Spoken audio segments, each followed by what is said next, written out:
그래서 이거 계속 내가 오늘 머리 아픈 얘기 드리는 것 같은데 네. 아르마니아 센이란 하버드 대학 교수가 있어요. 예. 이분이 1983년에 아주 명절을 써요. 음.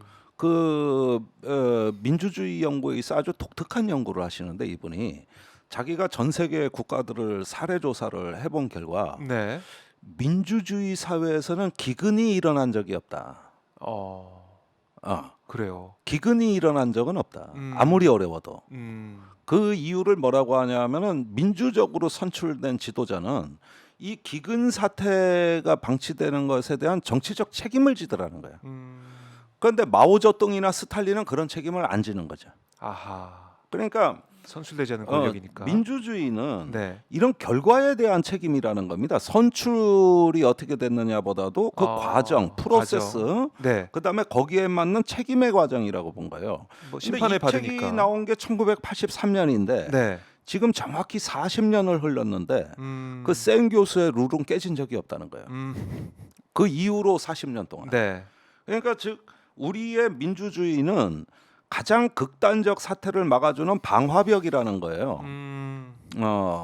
흔히 민주주의 덕목하면은 뭐 투표로 뽑았다 어쨌다 그러지만 투표로 뽑은 민주적 권력이 금방 독재로 돌변하고 그러면서 이제 사회 기근이라든가 사륙이라든가 네. 어떤 대규모 참사로 연결되는 걸 우리는 많이 봤는데 그러나 그 과정이 프로세스가 민주적일 때는 그런 사태를 면한다는 거지. 그런 사태를 면한다. 그렇네요. 그러니까 과정이 더 중요하다. 이 극단적 선택을 내리기 네. 쉬운 정보가 왜 위험하냐, 민주주의가 왜 위험하냐 하면은 참혹한 결과를 초래할 위험이 높은 극단적 사회로 가기 때문인데 네. 그게 오늘날 저 우크라이나와 튀르키예가 보여주고 있습니다. 우크라이나, 튀르키예 예. 두 나라가 정반대의 길이에요. 좀 힘든 상황이죠. 네. 네. 자, 우크라이나는 2022년 2월 24일 날 러시아로부터 침공을 받을 때 완전히 망한 나라였습니다. 그렇죠. 뭐 며칠 안에 수도가 함락된다 그랬죠. 그때 그 전쟁이 발발하고 그 젤렌스키 대통령의 경호팀 내에 러시아 협력자가 있었다고. 그래서 경호팀끼리 총질이 벌어졌어. 네. 그러니까 경호팀도 못 믿어. 그러는 사이에 미국, 영국 특수부대가 와서 네. 젤렌스키를 대신 경호해 준 거예요. 그 전쟁이 일어나고 사흘 안에 러시아 특수군의 알파팀이 키이우에 이미 진입했습니다. 얘들이 한 일은 미니버스에 탑승해서 키이우 시내를 수색하러 다니면서 젤렌스키 체포를 목표로 한 건데 바이든 대통령의 긴급한 지시가 그 특수부대에 전달이 됐어요. 저기 경호팀에. 당장 독일로 망명시켜. 하루도 지체하지 마. 얘가 키이우에 젤렌스키 대통령이 있으면 피해가 커져. 그냥 포기하고 나와. 희생 치르지 말고. 네. 그런데 그 순간에 키이우 공항에 러시아 미사일이 떨어져.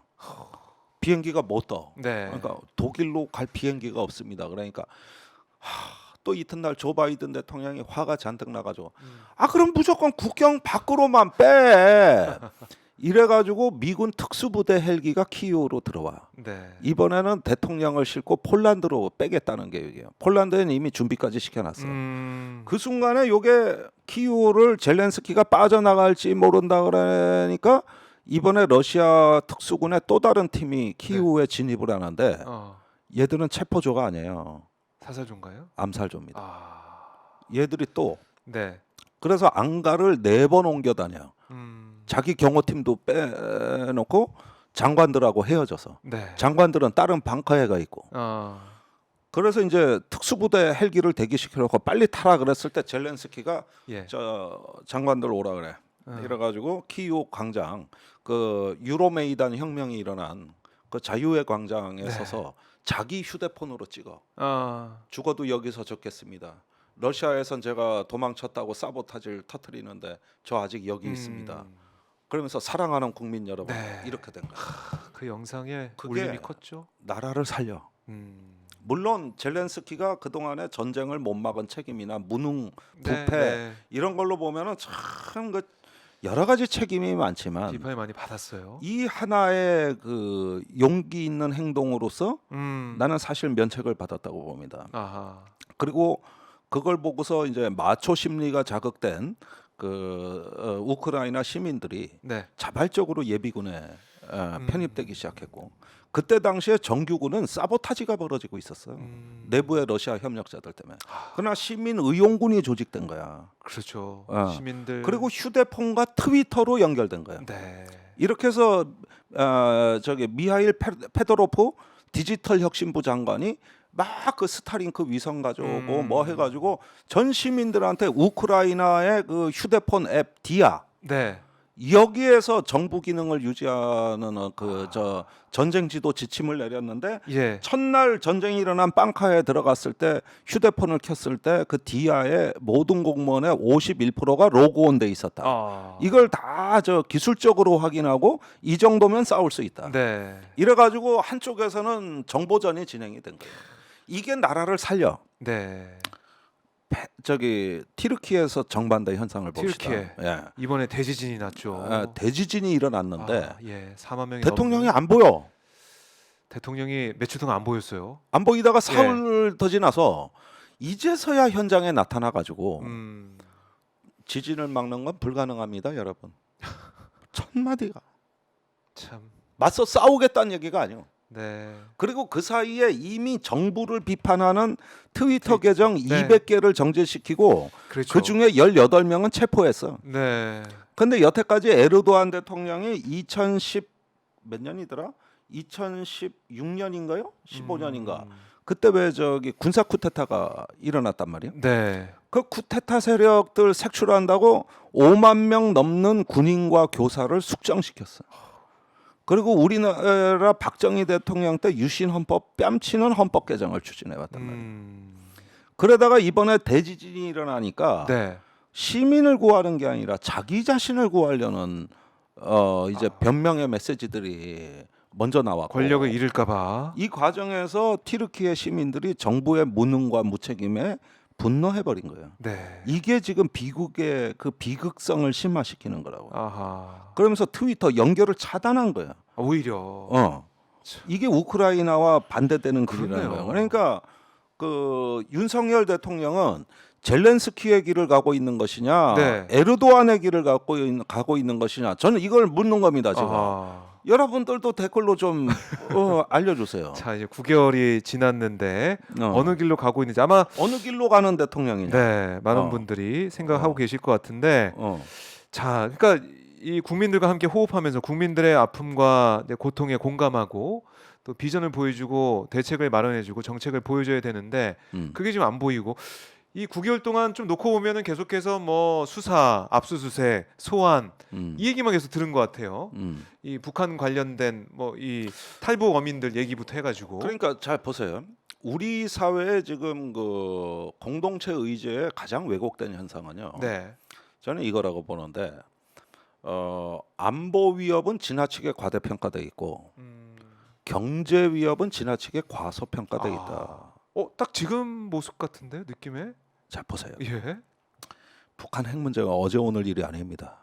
그렇죠. 30년 됐어요. 네. 근데 지금 핵무장 발언까지 나오는 이런 극단적 용어까지 나올 정도로 네. 지금 이 부분은 과대평가돼 있어요. 과대평가. 지금 미국이 한국에 전술핵 무기를 배치하든가 한국이 핵무장하든가 네. 지금 뭐든 할 수 있다는 쪽으로 지금 가고 있습니다. 매우 극단화된 양상으로 가고 있어요. 예. 그 정도로 안보 위협은 크게 평가됐는데 무인기가 작년 12월 26일 날 5대 내려왔잖아요. 네. 사실은 그거 큰일 아니야. 그걸로 대한민국 죽고 살 일 없어. 다른 위협에 비하면은 모기 파리 수준이야. 네.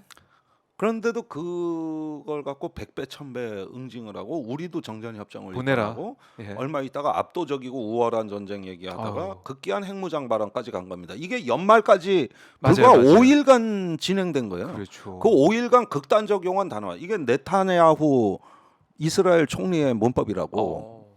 응?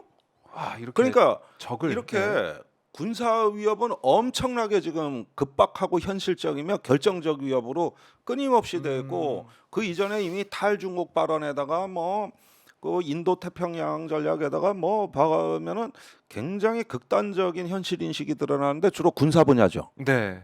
군사 분야죠. 반면에 예. 진짜 위협은 경제 쪽에서 왔다고. 이건 무인기 위협하고는 상대가 안 돼. 무인기 위협에 뭐 이 아니 요즘 사람들이 그러면 저 우리 저 중소기업의 사장님들이 그래 북한 무인기 때문에 좌절감에 술을 먹습니까? 아니면 물가 오르고 가스비 오르고 수출 안 돼서 그게 속상해서 술을 먹습니까? 바로 에? 오네요. 바로 감이 옵니다. 그런데 이건 언론에 거의 안 난단 말이에요. 그러게요. 경제에 대해서는 지금 저 지난 1월에 수출 적자 127억 달러. 네. 그다음에 지금 2월 달에 벌써 열흘 만에 50억 달러 50억. 추가. 굉장히 그 살인적인 그 적자거든요. 네, 네. 그러니까 이거에다가 이제 그 앞으로 터질 부동산 문제라든지 이런 부분들이라든지 예. 여러 가지 이런 어떤 그 중국과의 어떤 그 공급망의 단절 조짐 같은 거 이런 부분들이 과소평가돼. 그러니까 그렇네요. 정말 힘든 일은 과소평가되고 네. 아직 견딜만한 거 무인기 같은 거 이런 건 과대평가돼. 이게 바로 우리 사회의 그 인식의 선택적 인식 작용. 네. 결국 프레이밍이 어떤 쪽으로 과도하게 편중되는 이 공론의 구조를 형성해 버린 거예요. 네. 그러니까 불안하다 그러면 경제 때문에 불안한 건데 다 북한 쪽으로 이제 이렇게 돼 버려. 네. 그러니까 이러는 과정에서 스물스물 민주주의가 무너지는 에르도안의 길, 네타냐후의 길. 네. 예. 이런 부분에 대해서는 오히려 경각심이 없어. 없고 북한이요.